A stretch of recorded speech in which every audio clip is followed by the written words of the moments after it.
और फिर करतूत इस तरह के नित्य नए से नए करती है ये हुकूमत कि शर्म आती है। आज 6 अगस्त है, परसों 4 अगस्त को हुकूमत पाकिस्तान के कौमी पेज पर, ऑफिशियल पेज पर एक पोस्ट जारी की गई जिसमें तारीख को मसख करने की कोशिश की गई।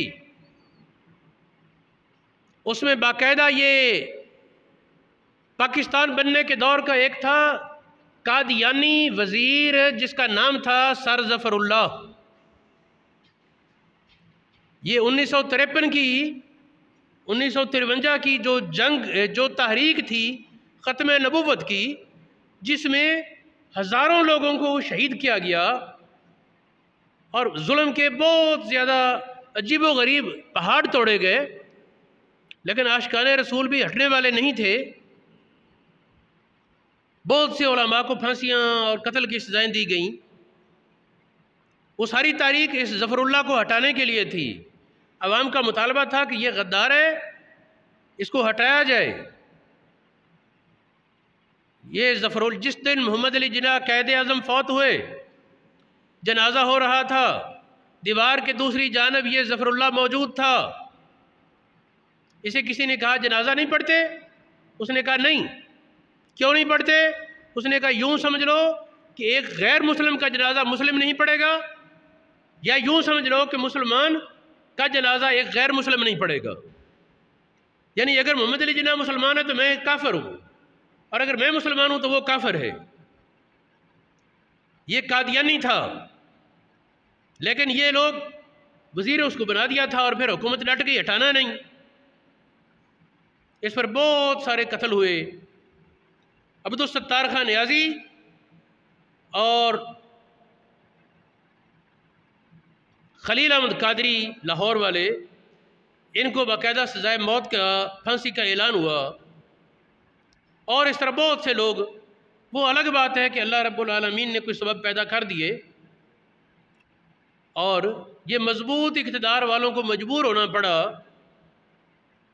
हर हुकूमत कहती मेरा इक़्तिदार बड़ा मजबूत है, मुझे डोलने का कोई ख़तरा नहीं।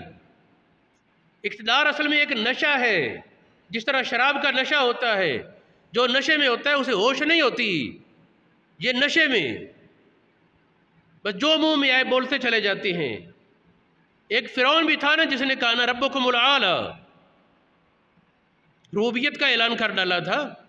तो ये अच्छा, इसने ये ऐलान किया है, हुकूमत के ऑफिशियल पेज पर यह बात आई कि सर जफरुल्लाह ने करारदाद पाकिस्तान पेश की थी, इस वजह से हम उनको सलाम करते हैं कि अप्रिशिएट करते हैं, इस किस्म का लफ्ज़।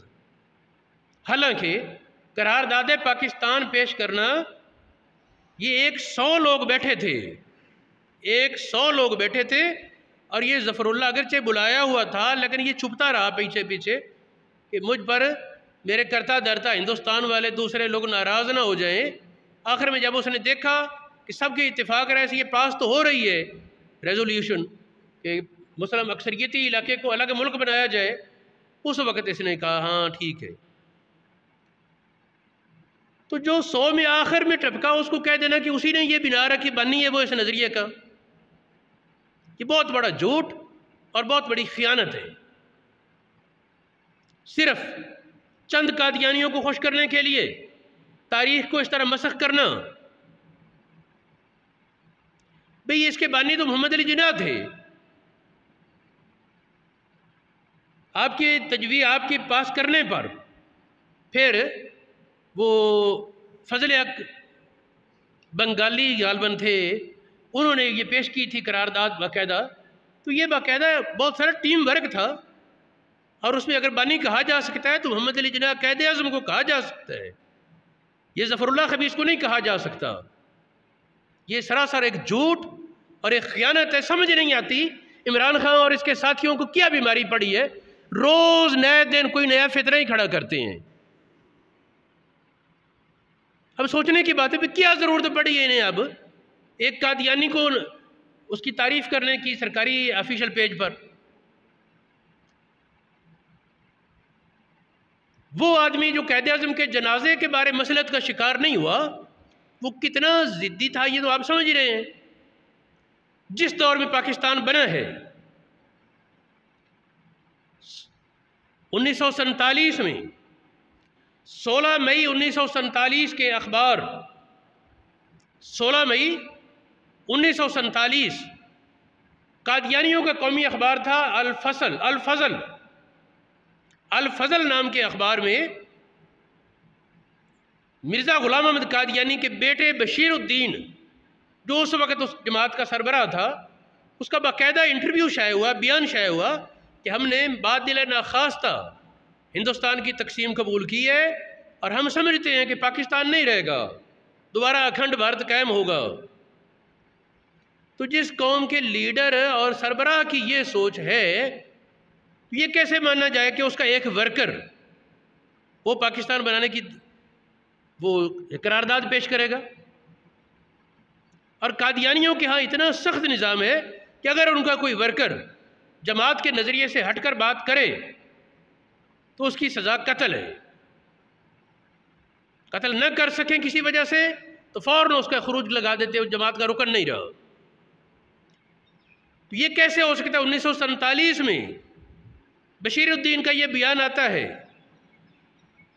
अगर पहले कोई पॉलिसी में इख्तलाफ फ़र्क था भी, पॉलिसी तो जमात की एक ही, तो वो कहते हैं हम बातिल नाखास्ता इसको मजबूरन तस्लीम कर रहे हैं। यानी शुरू से कादियानियों ने पाकिस्तान को तस्लीम नहीं किया। तो ये एक कादियानी के खाते डालना और सही और अकीदा मुसलमानों के नामों पर गोया एक हरफ गलत की तरह लकीर फेर देना, ये बहुत बड़ी जसारत और बहुत बड़ी खियानत है।